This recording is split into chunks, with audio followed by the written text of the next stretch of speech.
আপনি কিছু না করেও হঠাৎ ফেসবুকে আপনি কমেন্ট করতে পারছেন না। ফেসবুকের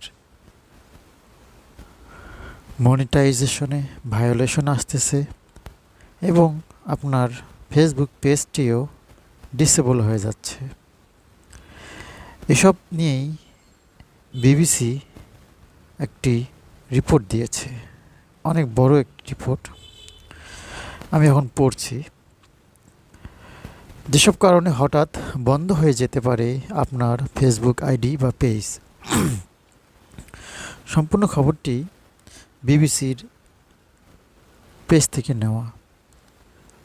বিবিসি বলতেছে, বাংলাদেশে ফেসবুক ব্যবহার করে প্রসারিত হয়েছে অনলাইন ব্যবসা। বিভিন্ন ব্যক্তি ও প্রতিষ্ঠান নানা কন্টেন্ট বানিয়ে অর্থ উপার্জন করছে। কিন্তু সম্প্রতি কেউ কেউ অভিযোগ করছেন হঠাৎ করে তাদের ফেসবুক পেজ বা আইডি বন্ধ হয়ে যাচ্ছে, কিন্তু এর কারণ তাদের কাছে অজানা। তারা কিছু এক্সাম্পল দিয়েছে, যেমন একজন তরুণী ফুড আপ্পি নাম একটি ফেসবুক পেজ চালু করেন। তিনি তার ফেসবুক পেজে বিভিন্ন ধরনের কন্টেন্ট তৈরি করে সেগুলো আপলোড করেন তার ফেসবুকে। এভাবে তিনি জনপ্রিয়তা অর্জন করেন। দেখা গেছে তার অনুসারীর সংখ্যা 15 লাখেরও বেশি। কিন্তু হঠাৎ করে গত 24 এপ্রিল তার পেজটি উধাও হয়ে যায় ফেসবুক থেকে।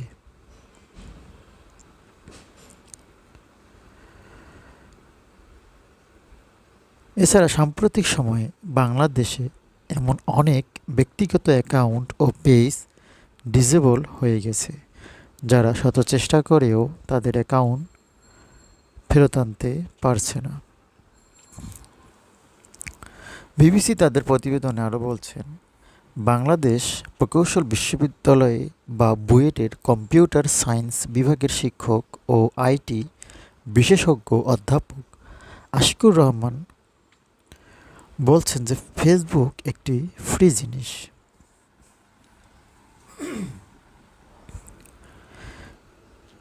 এটা যদি একটি পেইড অ্যাপস হতো তাহলে হয়তো বা চেক অ্যান্ড ব্যালেন্স করে ব্লক করার আগে নোটিফাই করত। এ কারণেই কোনো আইডি বা পেজ ব্লক হওয়ার পর ইমিডিয়েট সুরক্ষা পাওয়া যাচ্ছে না।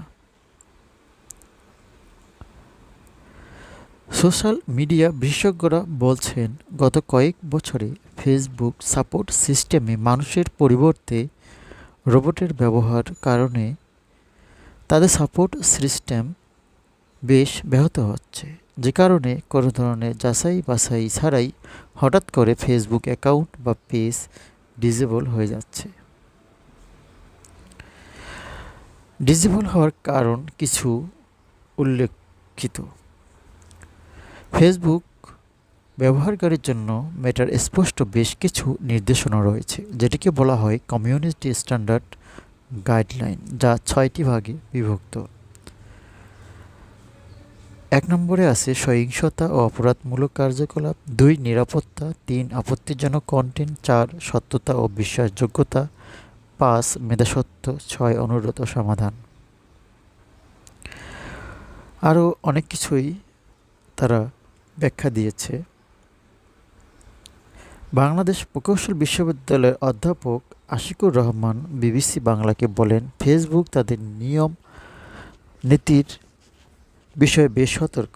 এসব নীতিমালা ফলো না করা হলে কিংবা এসব বিষয়ে রিপোর্ট হলে ফেসবুক কর্তৃপক্ষ ব্যক্তিগত আইডি, পেজ বা গ্রুপ ডিসেবল করে দেয়।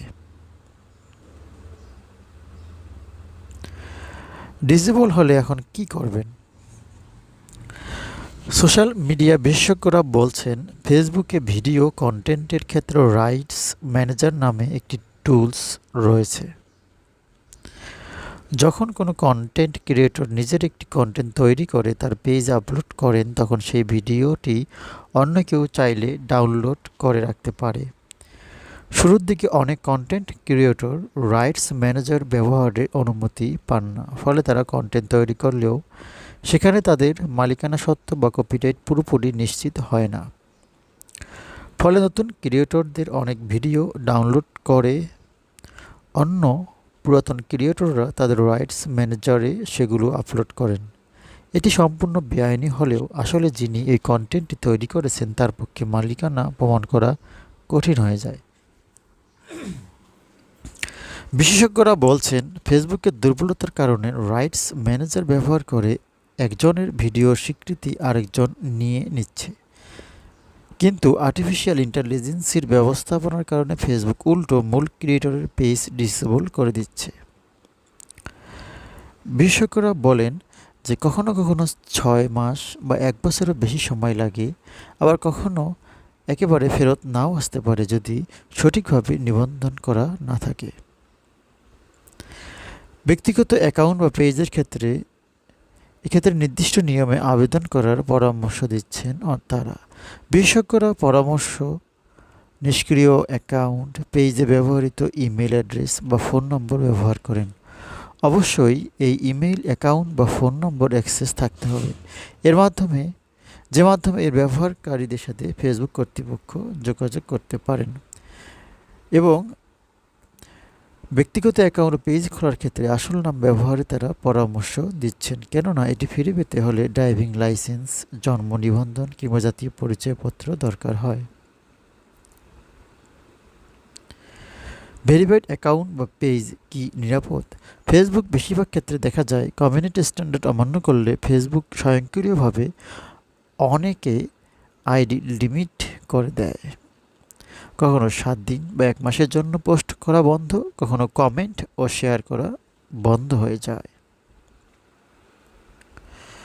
গত কয়েক বছর ধরে সারা বিশ্বের বিশেষ ব্যক্তি প্রতিষ্ঠানের ক্ষেত্রে ফেসবুক ভেরিফাইড অ্যাকাউন্ট ও পেজ সিস্টেম চালু আছে, যেখানে নির্দিষ্ট নিয়ম মেনে আবেদন করলে অনেক অ্যাকাউন্ট ও পেজ ভেরিফাইড করে থাকে মেটা বা ফেসবুক কর্তৃপক্ষ।